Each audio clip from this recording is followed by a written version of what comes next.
contexto da composição desse salmo, foi a vinda da arca a Jerusalém.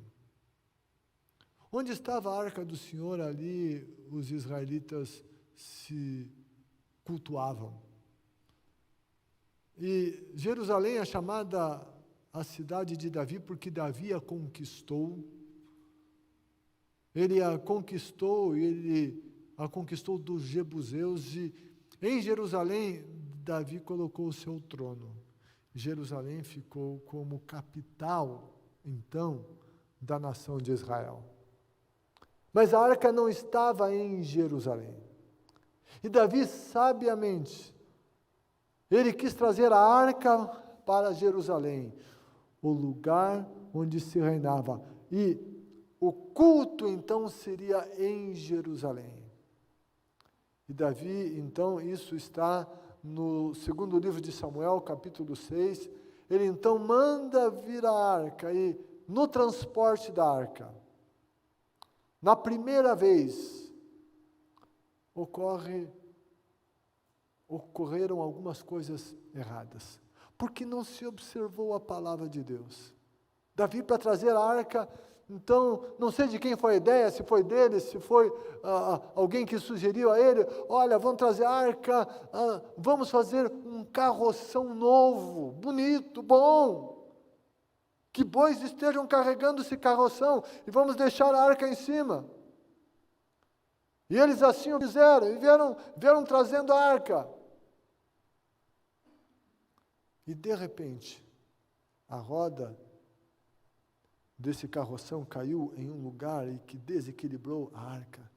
E um homem chamado Uzá, que estava junto à arca, toca a arca e morre. A arca não poderia ser tocada. Por que tudo isso aconteceu? Porque não se observou a palavra de Deus, e a palavra de Deus orientava como deveria ser o transporte da arca. Na arca tinham argolas onde varões eram colocados, e a arca tinha que ser transportada no ombro dos sacerdotes, e não em cima de um carroção de bois. Quem teria que levar a glória do Senhor eram sacerdotes e não bois. Tem coisas que são insubstituíveis. E então, esse acidente ocorre na primeira vinda da arca a Jerusalém. Uzá morre, Davi fica indignado, e na leitura do texto dá a entender que ele fica meio bicudinho com Deus, revoltado com Deus. Mas, a Bíblia não dá detalhes, mas possivelmente eles foram buscar o que houve de errado, eles concluíram que o jeito foi errado, não era assim que Deus tinha orientado. Quando esse acidente aconteceu, a arca ficou na casa de Obed-edom, que era de família sacerdotal. E daí ficou lá uns meses, e daí disseram a Davi, Obed-edom está prosperando, Deus está abençoando Obed-edom em tudo, porque a arca está lá. O Davi disse, puxa vida, eu vou trazer essa arca para Jerusalém. A arca fala da presença do Senhor, a presença do Senhor abençoa. A presença do Senhor abençoa nossas casas, abençoa os nossos lares, abençoa a casa de Obed-edom. Nós precisamos zelar por ter a presença do Senhor na nossa casa. Então, agora, Davi vem trazer a arca da casa de Obed-edom a Jerusalém, da maneira correta. E ele vem oferecendo sacrifícios, celebrando, dançando, tudo um culto acompanhando a arca. E daí, a arca vai chegar a Jerusalém, nos portões de Jerusalém, no portal de Jerusalém, com toda essa celebração. E lá está o povo em Jerusalém para celebrar, abrindo as portas. Uma celebração que era feita também nas batalhas. E o povo da cidade, alegre e orgulhoso do seu rei, do exército do rei, quando o rei vinha vindo vitorioso das batalhas, também eles estavam esperando, eles abriam os portões para receberem o rei. E o salmista está usando aqui esta figura. Ei, vocês vão recebê-lo, saibam quem ele é. Ele é o soberano, ele é o criador de todas as coisas. Ele é o dono de todas as coisas, ele tem o controle, ele tem o domínio de todas as coisas. A terra é dele. Assim, ele entregou a terra aos homens, ele fez a terra, criou e disse, domine sobre ela. Exerça domínio. Sim, ele entregou o Salmo 115, 16, vai dizer que os céus são os céus do Senhor, mas a terra ele a deu aos filhos dos homens. Sim, ele fez, ele entregou, para que o homem exercesse a autoridade e fosse um bom mordomo na terra. E Deus respeita isso que ele colocou na mão do homem. E o homem age aqui na terra e ele recebe a consequência das suas ações. Ok, há uma ação humana, Deus entregou a terra ao homem. No entanto, isso não quer dizer que Deus abdicou da terra e não tenha mais autoridade. Não, ele é o Criador, ele tem a autoridade de Criador e sempre a terá.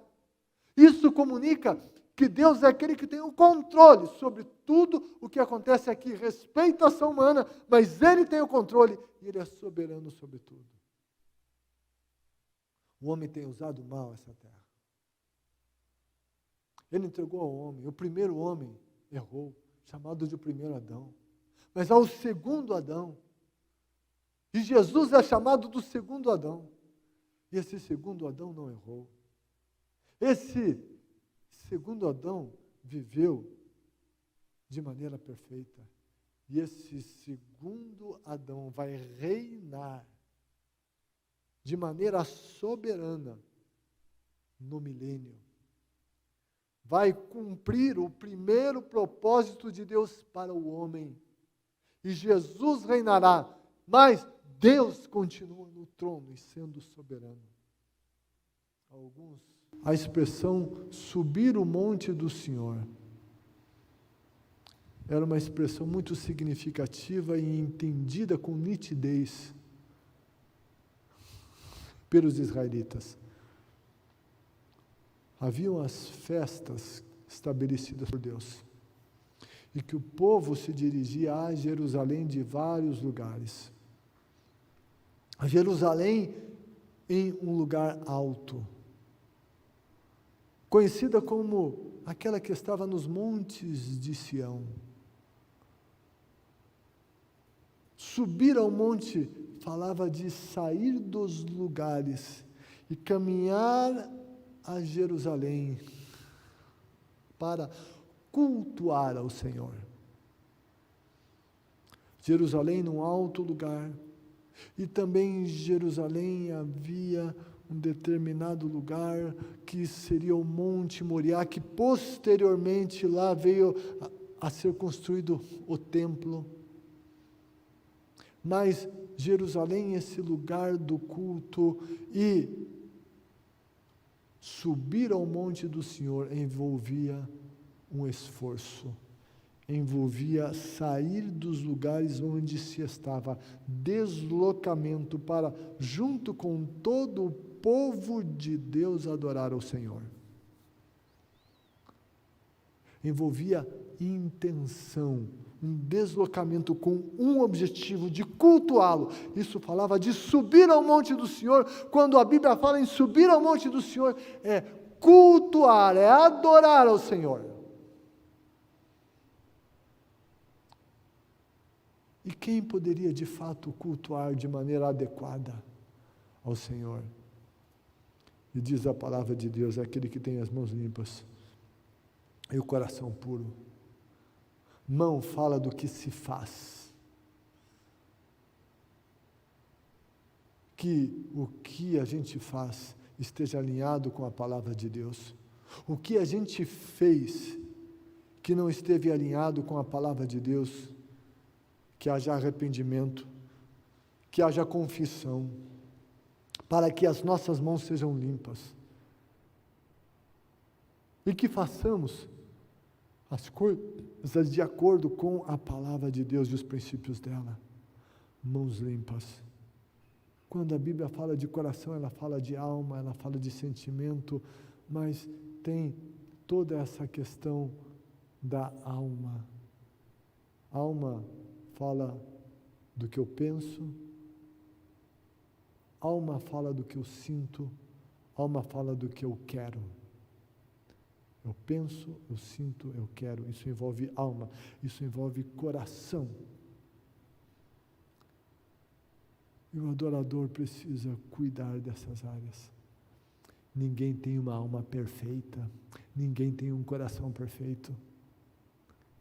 Mas o adorador deve colocar como objetivo uma caminhada de aperfeiçoamento. Há um que nunca pecou, que é Jesus Cristo. Ele é o nosso modelo, Ele é a nossa maior referência. E nós devemos buscar ser como Ele e estar nessa caminhada. Então, mãos limpas, um coração puro. O nosso coração, ele adquire impureza por conta da nossa natureza pecaminosa. Mas 1 João 9 diz: se confessarmos os nossos pecados, Ele é fiel e justo para nos perdoar os pecados e nos purificar de toda injustiça. Esse adorador, esse que quer abrir as portas para que o Rei da Glória entre, ele precisa olhar para o que faz, olhar para as suas mãos e olhar para o seu coração. Isso tudo é um desafio para todos nós que queremos que o Rei da Glória entre e reine e domine e realize tudo aquilo que tanto precisamos em nossa vida. E daí, então, estimulando confiança nesse que quer abrir as portas para que o Rei da Glória entre. Esse adorador que cuida dessas coisas, que reconhece a soberania de Deus.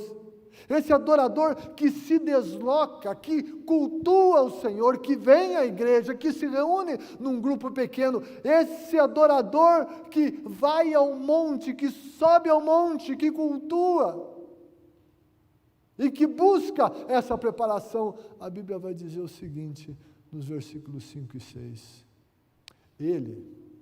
Esse que assim o faz, receberá a bênção do Senhor.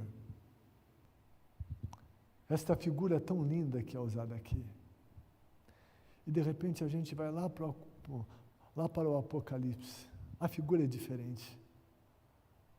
Mas o sentido é o mesmo. É o Rei da Glória querendo entrar.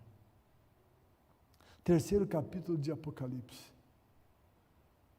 Quando Jesus diz: eis que estou à porta e bato.